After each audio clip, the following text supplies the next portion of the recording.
I think that our trade's always been a little bit misunderstood anyway. They think we're turd herders or something, and there's nothing that could be farther from the truth. With construction, I'm not sure that I saw a turd. Everything was brand new. And a lot of what we do, Anna and I have been doing, and all my guys, our main thing is doing water leak detection. And we use some pretty sophisticated tools to do that. Helium detectors and line locators and really expensive listening devices. So people, you say I'm a plumber, they almost frown on it. And it's kind of funny because I always felt like, well, less competition if you're that naive. Right now I charge $150 for the first hour and $129. I don't like to get in my van for less than $1,000 for the day. So think whatever you want. People are very thankful for what we do. It's funny, you don't think about plumbing until it's not working, and then there's not much else you can think about. When you're taking a cold shower, you can't flush your toilet.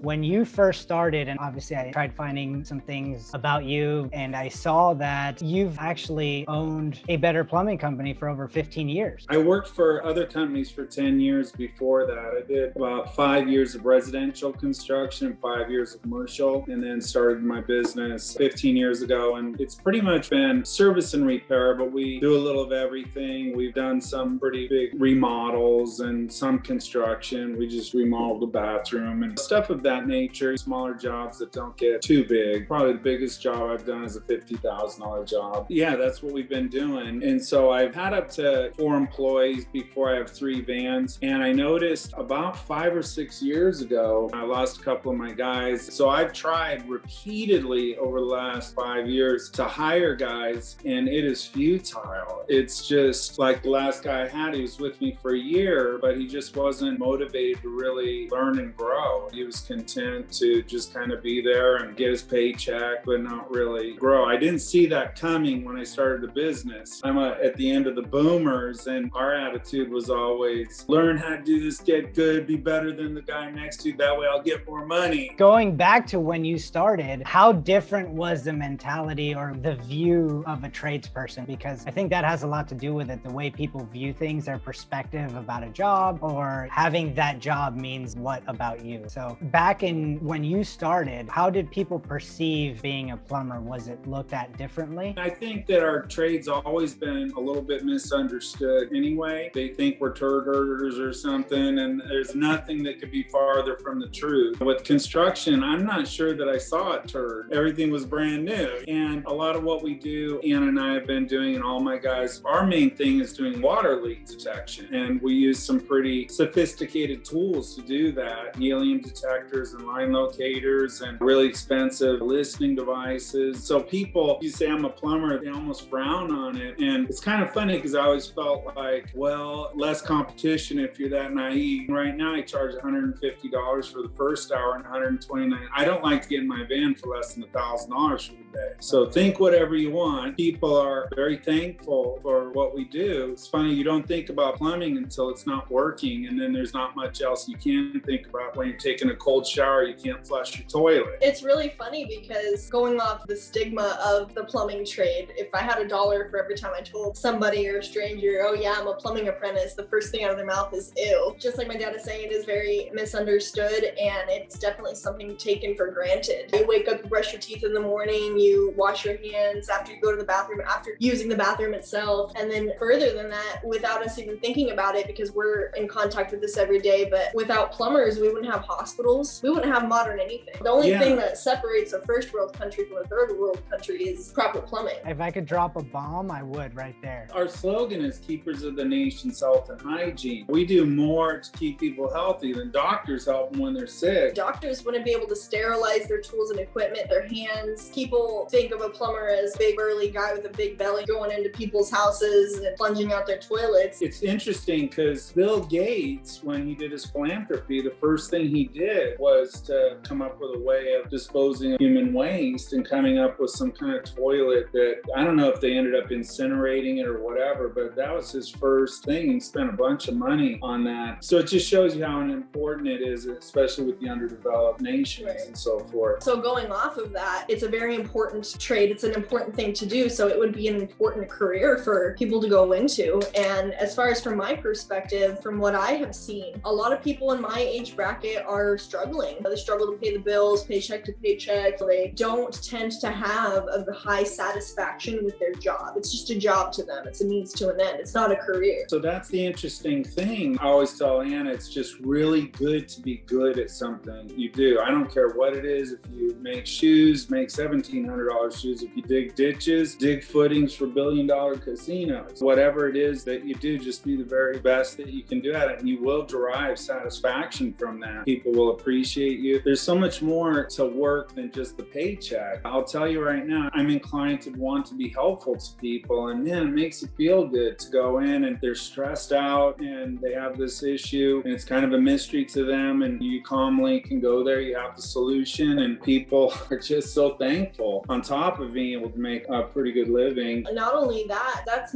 more on the service side. If somebody's more apt for construction, like I really love construction, being able to drive around your city and saying, hey, I helped build that building, or I helped build that house. A piece of you is everywhere that you go, whether it's in someone's home that you serviced or a building that you built. You really can just leave a little piece of you everywhere you go, leave a little legacy. That's kind of a big thing. It's a little bit of a big deal, in my opinion. It's nice to build. I used to like being a painter because you could see the fruits of your work. So it's just this, to get back to your question, is I don't know why it seems like young people aren't interested or driven. It's not an easy thing to learn anything. If you're gonna learn to be a doctor or a nurse or an attorney, there's gonna be a lot of sacrifice to do that. A lot of schooling, you have to pay for that schooling. Just like with that, or learning a trade or anything, you're gonna have to put in the time to do that. I don't know if young people just want more immediate gratification. The best things in life, it's a journey to get there. The journey is kind of the good part as far as I'm concerned. But yeah, it's been tough to find young people that are truly motivated to be interested in it. The one thing that I want to point out is that I noticed that a lot of computer savvy or technical jobs are very popular, which there's nothing wrong with that. We are inundated with the internet, and that's awesome. As you can see, I've built my following using these apps that these brilliant people have built and things like that. But the thing is that not just the plumbing trade, but all trades, without us, you wouldn't have the buildings that you're sitting in to do this work. You wouldn't have the infrastructure that we have, at least in America. I can't speak for other countries. And even that, there's other countries in dire need of help of these things. And I think just because of the stigma and the misunderstanding of what it is to actually work in a trade, not just plumbing, but any trade, may deter people in my age bracket from doing it. I was raised by a plumber, and growing up, I was like, I don't want to do this. This is boring. It's dirty. I don't like it. I never liked helping my dad. It was just like nails on a chalkboard every time I had to go and help him. And now here I am eating my words. So this is a good point that you bring up. I think it all has to do with perspective. So that's why I was curious about what the perspective was back then, because I think, for instance, what you're doing, Anna, on social media is helping with that perception of, oh, well, maybe this is a really cool job. It involves problem solving, critical thinking. It's not just turd herding, as you put it. It's so far beyond that. And you're teaching people that and helping people make sense of all of it through your social media, through Instagram and YouTube, and kind of opening people's eyes, which is why I'm so invested in working with people like yourself and other people that we had the opportunity to work with, because I know the key is to really change people's perspective. You could shoot all the information down someone's throat, but they need to relate with the person they're getting that information from. And who better than someone who's in it, doing it day in and day out, telling them, hey, this is actually fun. This is amazing. This is a great career. And that's kind of where my passion has been with working with people like yourself, to kind of help other people who are curious about the trades to really get involved. Thank you so much for that. I really appreciate that. When I first started my page, it was really just with the intent of documenting my journey. So that way I could look back on these posts one day and say, oh, I remember that job, or oh my gosh, I remember how tough that was going through that difficult time. I'll remember how awesome that was. And it just started blowing up overnight. I didn't really know what to do with all of that power. And it kind of hit me like,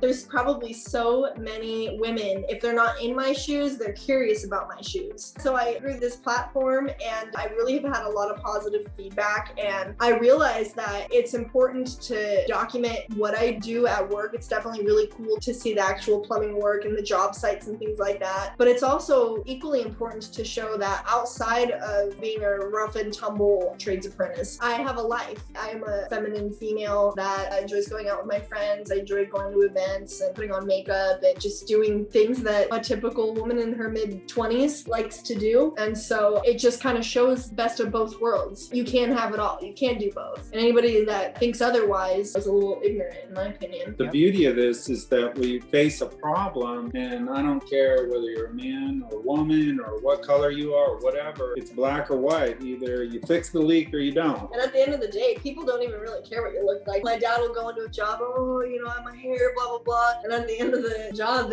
all the person is saying, thank you so much for fixing my problem. Oh my God, I haven't had a warm shower in a week. That's when I spray myself purple with pink polka dots to see if they really care what I look like. That'd be a good experiment. Yeah. I don't think they'd care as long as that toilet's flushing or the shower's nice and hot.